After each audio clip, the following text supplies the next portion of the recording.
Welcome back to another edition of Wild Encounters. I'm here with Grace, and we're talking about frogs. Not only just frogs, but how you can get involved. Sometimes folks ask me, how do I get involved in conservation with the stuff you do at Riverbank Zoo? And the Frog Watch program they do here is exactly one way you can do that, more than just donations or coming to the zoo or recycling or things like that. So tell us about this Frog Watch program. Sure.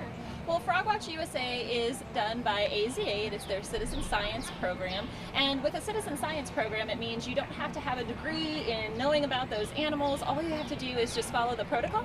And you go out and you listen for frogs and toads. You learn their calls. You sit outside at night, maybe on your back porch, and you just listen, and then you turn all of that data in. And that actually tells scientists, and it tells AZA a lot about the population dynamics and how species are doing here in the Midlands.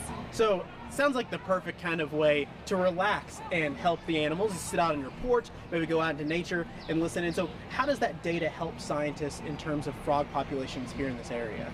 Sure. Well, it tells us where frogs are spending their time. Which types of wetlands are they in? It also tells us how many of them and when their callings are beginning, so we understand a little bit more about if their breeding seasons are changing, or if new species, invasive species, could be coming in, or if populations are declining.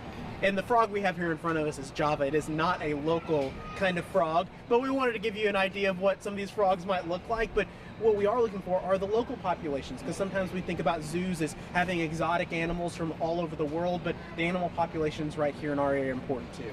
Absolutely, yeah. There are a lot of species you can be hearing. Right now we're hearing some southern toads start to call. We're hearing some of the green tree frogs come out, even some upland chorus frogs, southern chorus frogs, gray tree frogs. There are a bunch. If you go out about 30 minutes after sunset, you're going to start hearing those guys calling. You may think they're birds, but they're actually frogs.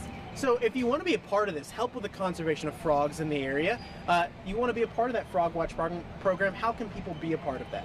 Absolutely. Well, you can go on the Riverbanks website and learn a little bit more about Frog Watch, and from there you'll get my contact information, and I'll help you learn how to do those identifications, and you can join our chapter. Awesome. So if you want to be a part of the Frog Watch program, help conservation right here in our area, make sure you go to the Riverbank Zoo website and check that out. We'll see you next time.